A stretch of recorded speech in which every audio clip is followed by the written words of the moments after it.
You. Okay, just click on that. Hi, everybody. Thanks for joining me today. This is basically going to be a beginner card making class. So if you've made cards before, just kind of bear along. I'm going to go over a few of the tools and things that are great to have around for paper crafting. But so this is the card. It's got some foil on it, so it's reflecting in my window, but you can kind of see. This is the card I made. Now, you can use any combination of papers that you have, but I'll show you what I've used. The first thing I'm going to talk about is a paper trimmer. So a paper trimmer is one of the best tools you can have if you're going to get into card making or paper crafting. I am using the Fiskars tool. It's just the 12-inch one, and then the little arm swings out for longer pieces of paper. And I really like this one.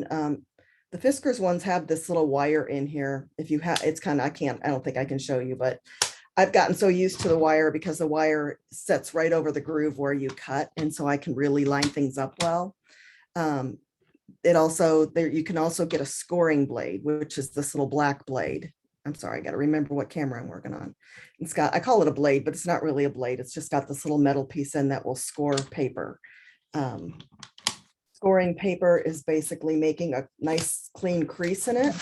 I'll show you real quick. I'm just going to do a little quick one. So you just lie it, and then you have a nice crease that you can fold on. So if you're going to get into card making, it's a great thing to have. If you don't have already made cards, you can cut your own cards and score and fold them that way. So that's a nice feature. We also have the Recollections brand one, which does come with a scoring blade and a cutting blade as well. So there's a couple of options that you can get at Michael's. So I'm going to put that away for now. Then I have a tape runner. Tape runner is basically it's dry adhesive. It just comes right out of the dispenser. You can kind of see, I call it dry adhesive because it's never wet. And I like that for paper crafting because your paper doesn't get wet, but you could also use a glue stick if you don't have one of these guys. The other thing we're going to be using are foam adhesive circles or squares. This is one version that we have. And this is a way to get add a little bit of dimension to your cards. So they're just self-adhesive foam on both sides. So you pop it off the backer paper and then you peel off the thing. And I'll show you, we're going to use that in our cards. So I'll show you how that works too. Then I have a ruler, which you'll mostly use your ruler on your paper trimmer, but there will be one time when we need a ruler. And then scissors, which I'm going to have to find because I don't know what I did with mine. Pair of scissors right up here. So just a little pair of scissors. So we'll go ahead and get started. What I did, well, I want to show you my supplies now. So I have I'm using these 5x7, just plain cards and envelopes. We sell them like, this is just a 10 pack, but we also have some other sizes in other quantities that you can get. So if you want to make a lot of Christmas cards this year, you might want to get the bigger pack.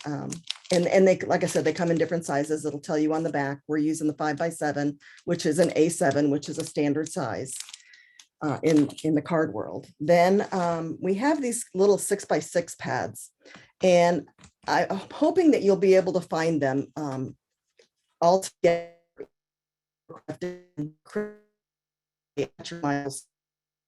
As you probably have heard, there are supply chain issues, but we have prioritized this, and hopefully this will but it's got a variety of sort of coordinating papers, and they're double-sided. So it's a real nice little pad. It also has, all of our pads have a little sheet in there that has these 4 little quadrant things. Sometimes they have more sizes. Oh, here's one in the back. Different sizes, and that's a great way to great thing to add to your card too. So it's, already got your message on it, and you can pop that on a card. So we've got that. Then we have these die cut shapes. So I've taken them out of the packaging to show you the die cut shapes. And I really love these. I think they're so pretty. So we have 3 different kinds of wreaths that you can use.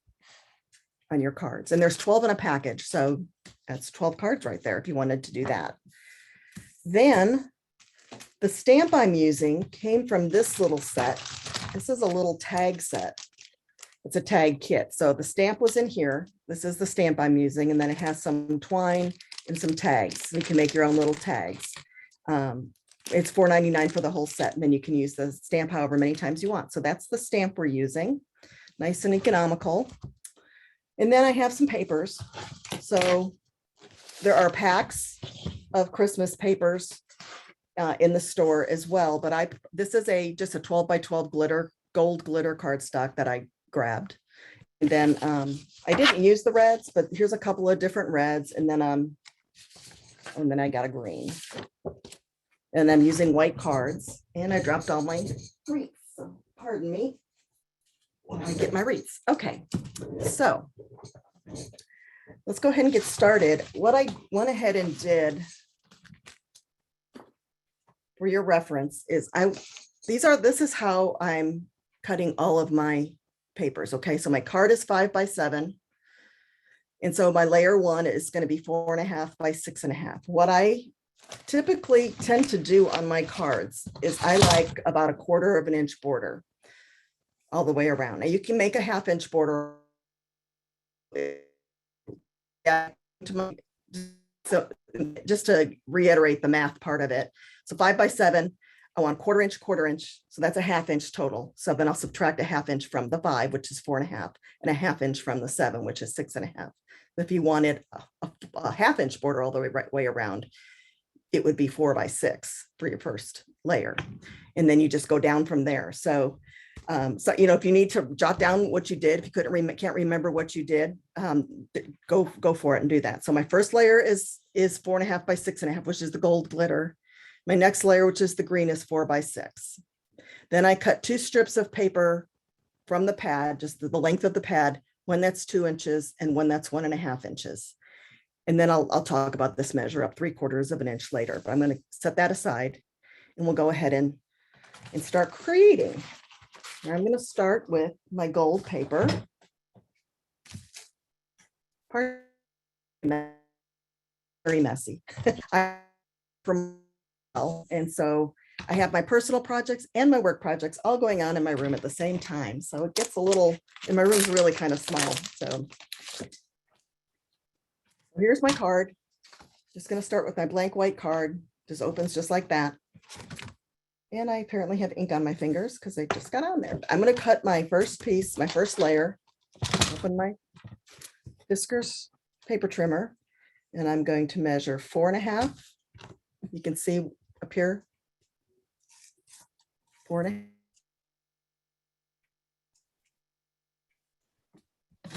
Okay, Val, Yes. we may eventually have to move to your camera's audio, only because we know that through the other camera that it is causing a little delay. Oh, okay. But I'll let you know. Okay. Okay, you can walk me through that too. And then 6.5. Okay.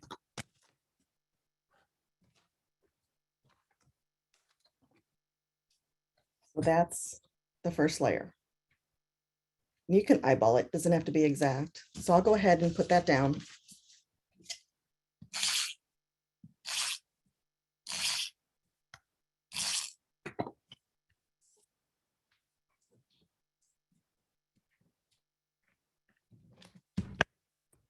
Okay, in my next layer, we're going 4 by 6.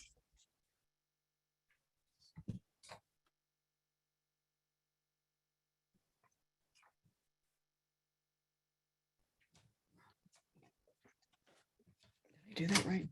Yeah, okay.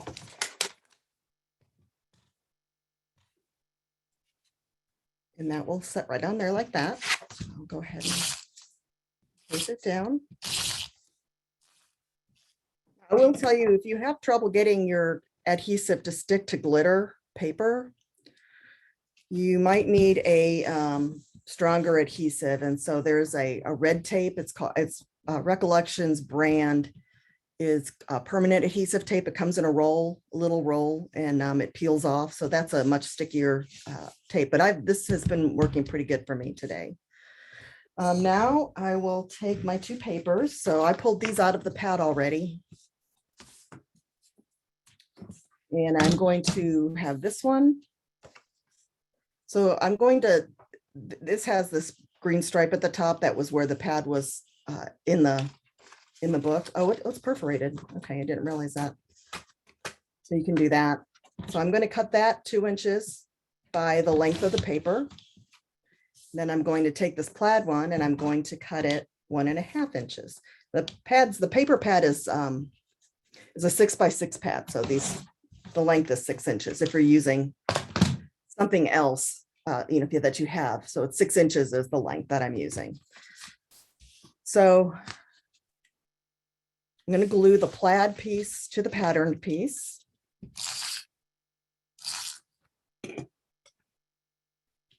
I'm going to roughly center it.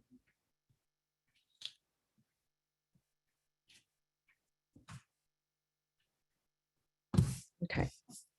So on my little card, I said measure up 3/4 of an inch. So I'm going to show you what that means. So I'm going to turn this little strip over because this is the ribbon. I'm going to be making this little ribbon shape next, and I'll show you an easy way to do that. So I know that this is 2 inches. So I'm going to measure, I'm just going to mark roughly, 1/2 inch up or so from the bottom. I'm going to mark a line, a vertical line like that. Can you see what I did there? You probably can't really see. Yeah, okay, there you can see it. And then I'm going to measure up 3/4 of an inch. You can make your V in the bottom of the ribbon however deep you want, but I'm going with 3/4 of an inch. So I'm just going to draw a little line across here. So now I have my middle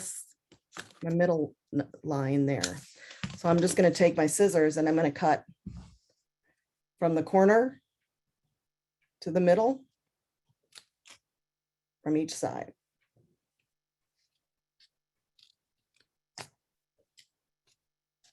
I'm a little bit off, but yeah, there we go. So now I have my little ribbon piece that goes down the middle. So I'm going to go ahead and attach that to my card. Centering again. Okay. So now we're going to set this aside for a minute and we're going to stamp our Merry Christmas. And I'm just stamping with red ink on white paper. I'm just using the Craft Smart pigment ink pad.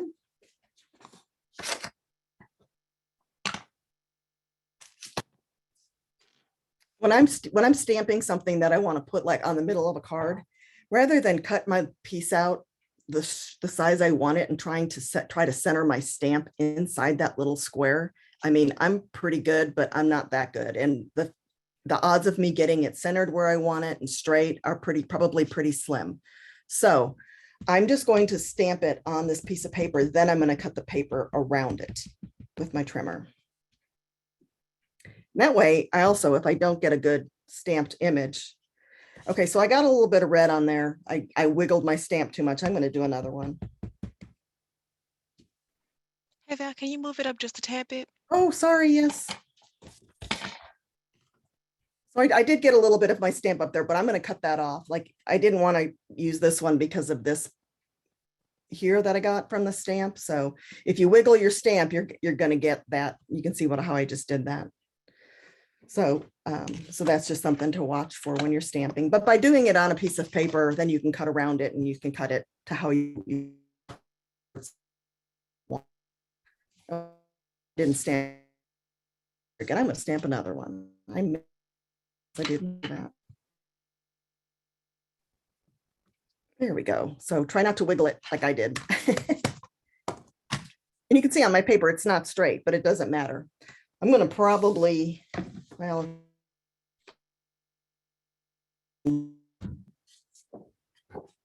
what I like to do is I like to line up the bottom of my word with if you don't have a wire, bottom. lined Val, up, lined let's up go on ahead and the try to square straight. open up your Microphone. audio. Yeah. How do I do So, that, Felicia? and everybody, Oh, I see. if you don't mind, we apologize for the technical difficulties. I know I'm getting a few messages sent to me, so we are definitely trying to take care of that for you guys. So yes, ma'am, Okay, just turn your audio, just is turn that the better? audio on. I did. Is that better? Um, I don't, it appears to be working just fine. So Okay. we'll go with that. And should we have any issues, I'll let you know. Okay. I did see something pop up. Somebody wanted to know how long the ink takes to dry. So I like to use pigment ink because it dries faster. So you have pigment ink and you have dye. No, wait, I'm sorry. Oh, no, yeah. Okay. So it's pigment ink and dye ink. And then there's archival ink or stays on, which is more of a permanent ink. I typically like to use those almost all the time because I work in mixed media and I don't want my ink smearing or spreading. But this ink has appeared to dry pretty quick, so I'm not really too worried about smudging it. So now that I lined up the bottom of my word Christmas with the little, and you can even use the guides on the trimmer. Now I'm just going as I can away from that center. Just give myself, about an inch. I'm going to trim one straight side, so I can use straight side against the edge of my trimmer. So now I will trim all the way around it. I'm a pretty good eyeballer. If you're not comfortable eyeballing your sizes, you can go ahead and measure, but for this purpose, eyeballing is pretty good. So I don't need this anymore, so I'm going to get rid of that. So there's my little Christmas stamped image. And here's my card. So now I have these different wreaths. I don't know what happened to the other ones. We'll use this one this time. I used this other one up here, but I'll use this one. So for this one, what I did was, because of the way the wreath was, I popped up my sentiment with the pop dot. So I'm going to do the same thing here. I'm going to go ahead and get a little bit of adhesive all the way around my little wreath. And I think these wreaths are so pretty. They have little gold foil on them. I wish they had a peelable back. We could stick them on. So I'm going to center that onto my card.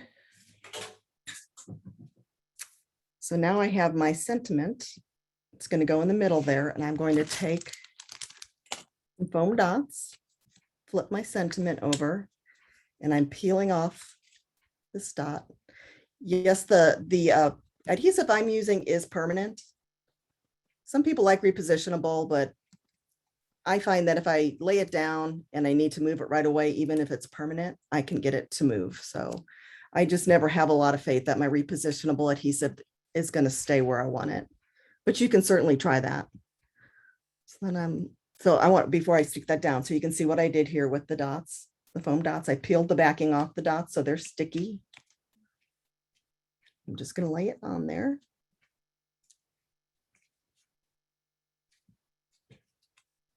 These guys are probably stickier than the permanent adhesive. They get pretty sticky. And then I'll stick it on there, and there's your card. So it's got a little bit of dimension, which is kind of nice. You've got some layers, which are nice. It's simple because it's all straight cuts. Even the ribbon part is simple. I mean, that's probably the hardest part of the whole card. So hopefully you guys can do that. I wanted to show you something else that we are selling that I think is really kind of neat. So we're selling these cards that are already have a print on them, but they're blank. So they come with 24 sets of cards and envelopes. There's some different patterns. I just like this buffalo check. So you've got a card in an envelope. If you wanted to make your own cards, you've already got the pattern going for you, so you can simply add, let's see what it would look like if we just added wreath. You know, that looks nice just by itself. And then if you had a little sentiment, that's, you don't even have to do much. I've got it backwards, but you don't even have to do much. You could even use some little pop dots and raise your wreath up a little bit.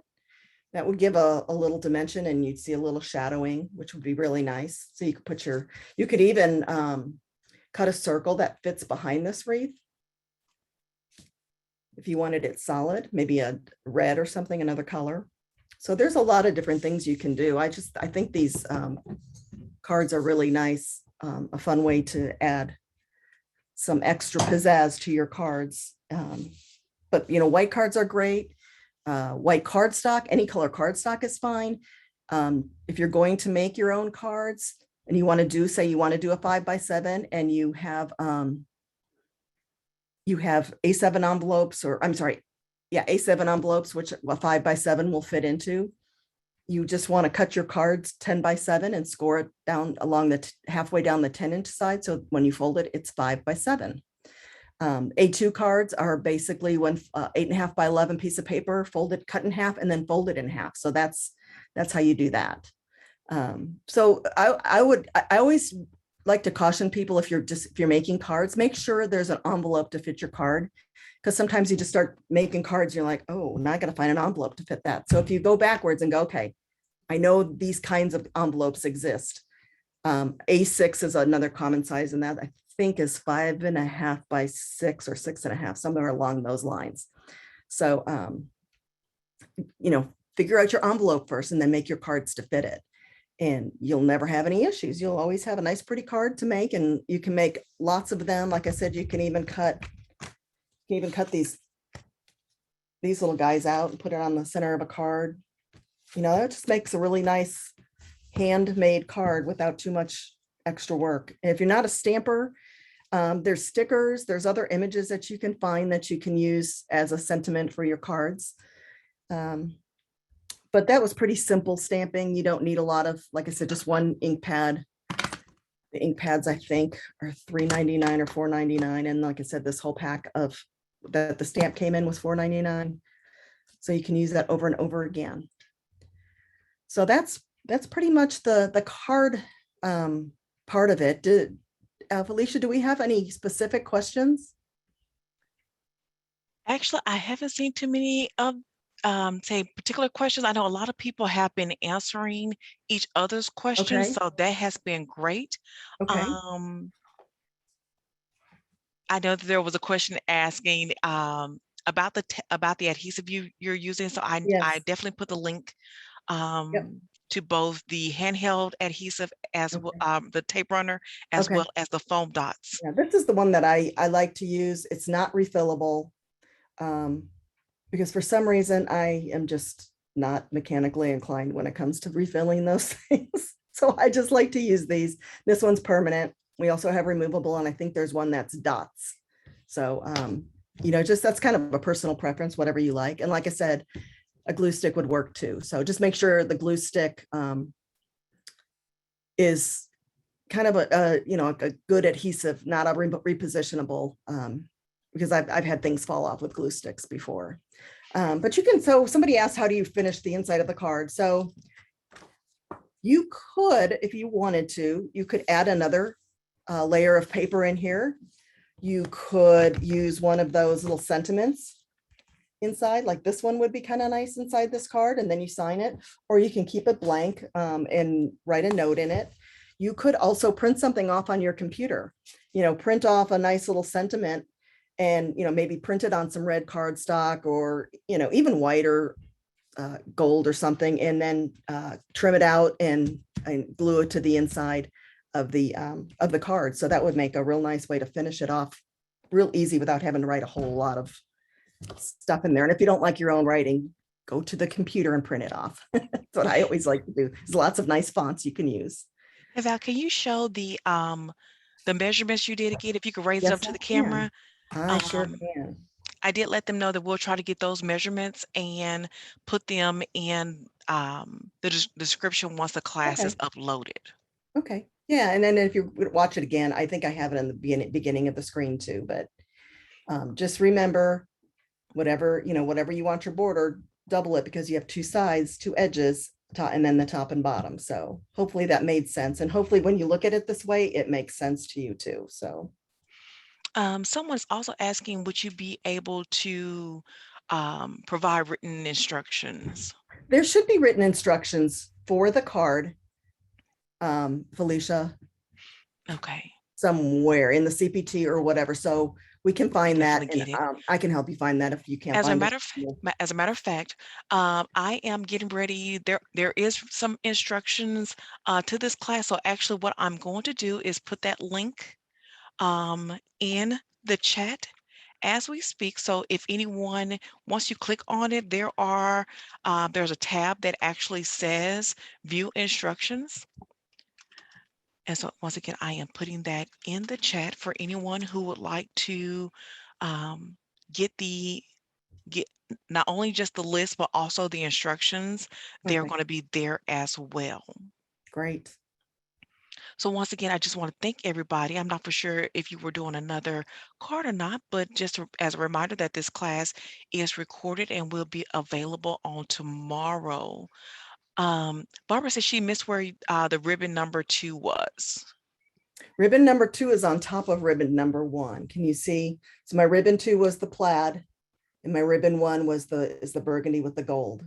So this one was 1.5 inches wide, and the gold, the bottom one was, and I glued them, I adhered them together with my adhesive. So hopefully that helps. You can kind of see there are two pieces. And there's one question I almost forgot. And thank you, Francesca, for putting it back in the chat for me. Where did you get the black scoring tool you use for your cutter? Okay, so used to be Fiskars included it when you bought your Fiskars cutter.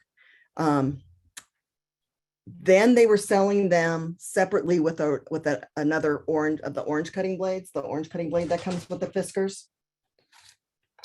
This one, so you could get that, like a 2-pack of those. So whether or not we still sell them that way, I don't know, but I know that they still make them that way. So I hope, because I've always told our buyers that that blade is really critical. But on the Recollections trimmer that I don't have here, it comes with a scoring blade and a cutting blade. So that's an option as well if you don't have the Fiskars. I have 2 questions for you. One is if you can actually show how to use it again, the scoring tool, and also if you wanted to use a real ribbon, how would you adhere it? Okay. I also saw somebody was wanting to know what these die cuts were called, and I wanted to just show you what it was. So the package has these 3 cellophane flaps. So they'll be hanging on a peg, and it's just called die cut shapes, and it should be in the Christmas, not the sticker aisle, the general sticker aisle, but in the Christmas paper crafting display is where that should be. If you were going to use real ribbon, I would still use the dry adhesive. It should still work. You might just have to hold it so that as you're drawing down adhesive on real ribbon doesn't equal it. You should still be able to use the same dry adhesive or the red tape I was telling you, the permanent adhesive by Recollections. And it's hard to cut the color, I think, with my paper cutter, and no, it's not. If you're going to cut a lot of glitter, you may want to have some extra blades handy because it might dull your blade faster. Oh, somebody want to see scoring? Is that the other thing we talked about? Yes, and while you're looking at that as well, the glitter paper, did you buy that as just a separate card by Yeah, itself? I Okay. bought it as a separate 12 by 12 sheet of paper. So it's in the open stock. That particular piece was in open stock paper where the individual 12 by 12 sheets are, but there's also packs of glitter paper. And in some of the packs, the glitter isn't quite as, we've got so many different kinds of glitters now. I would call, this is not as, we have glitter paper that is much chunkier, I guess you could call it, than this. And we have some glitters that are much finer. So there's some different things to choose from. I would say this is probably kind of in the middle, and it's a pretty heavy card stock. It's a pretty heavy piece of board. Uh, So I that's want, a 65 pound. you know, I don't, this feels heavier than 65 pound to me, but the most of our scrapbook paper is 65 pound. If this doesn't say, but I would guess that it's pretty close to 65 pound. This feels a little closer to tag board. It's definitely thicker. Somebody said they've never sharpened their blade. I don't know that you can sharpen your blade. You would need to just you just get another blade, and you can buy them, and they come with this little plastic thingy on it. So then that's how you know it's a nice fresh blade. Back when I used punches a lot, we told people to try punching through aluminum foil several times to sharpen their punches. So that could work. You could try cutting some aluminum foil and see if that sharpens your blade. You'll know when you start getting a rough edge on your paper, not rough, but a soft edge, you'll know it's kind of time to change your blade. I think I just changed mine because that was happening to me, but I'm going to show you how to score again. So I'm putting my black blade in. So there's a little notch down here where you take your blade in and out. Because if I put it in down there and I try to take it out, it won't come out up here unless I, spread my little things. But then you run the risk of your cutter not cutting straight anymore. So you put them in and out there. So I'm going to take my cutting tool out, put my scoring blade in. And you have to be careful if you're scoring paper that's not very thick. If you push down really hard, it will cut through it. So you do have to be kind of careful with that. But you can just lightly score, and you'll have to get the feel for it, but it just makes a nice crisp fold like you see, on your store-bought cards. And these are scored. So anytime you have paper that is cardstock weight, you're going to want to score. You'll get a nice cleaner score. You can use a bone folder as well. This is what a bone folder looks like. Mine's very dirty because I obviously use it for painting and stuff, but you can take a ruler. What do I do with my ruler? It's clear, so I can't see it. I don't know what I did with my ruler. Well, we'll just use another ruler. And you can, this has a beveled edge, so I'm going to put that side down. So you could just run the bone folder alongside a ruler, and that'll give you a score as well. So this is what they call a bone folder. I think probably because bookmakers used to use these all the time, and they probably were actually made out of bone. But if you have a trimmer, or if you're going to get a trimmer, I think it's a great tool to have. I'm sort of obsessive with my scoring blades. It's like, I want to make sure I always have one nearby, because you never know when you're going to want to score something. And then if you want to make, some of your own cards out of cardstock, if you want to make some little tags or something. Hey Val, there was a question asking, when you're mailing, does the card hold together? When you're mailing? Mm-hmm. Yes. If you make a card that is thicker than what I did, like with one layer of foam dots, you're going to want to have it hand canceled. Take it to the desk and say, can you just hand cancel this so it doesn't go through those machines? Some people, make layers and layers and they're very dimensional. I think, I'm not 100% sure, but if they're not in the store now, they might be coming to the store, and I really don't want to give you bad information if I'm wrong, but I think that there are also, you can, we've got it's kind of cutting up, we've got chip, cutting. we've got, Hey Val, my voice is cutting out. Yes. Yeah, it's cutting out. So I'm just gonna put you back here at the front. I think everything, yeah, because everything you just basically everything you just said kind of just both went away. yes, I'm sorry. yes. But I do want to just real quick put it out there to everyone that this class is being recorded. This is the first class of a 12-day card making. So there are definitely different classes that are coming up that are by different vendors. So definitely each class is going to be different. And you'll probably definitely find something that's a little bit different than what Val just went over. So we definitely do encourage you to please sign up for the other days of card making. We would definitely love for you to be able to take those and see what you can do and put your own creative twist to your cards. I know I did see a question asking about the postage. Honestly, I would say that you probably would do better when you go to your post office to find out if, because it's all going to depend upon the weight and, Yeah. like she said, of how you would make your cards to determine if you're going to need additional postage or not. But we definitely want to thank everybody for coming. Val, do you have anything else? No, I'm afraid to talk now. I think these cards would be fine. But like I said, if you start adding heavier embellishments and stuff, you'd probably have to get that checked at the post office. So, nope, thanks for joining me. All right. Well, once again, thank you, everyone. Once again, please join us for our upcoming classes. They're basically for the remainder of this week and into next week. So we hope to see you all and have a great day. Bye. Bye. Thanks.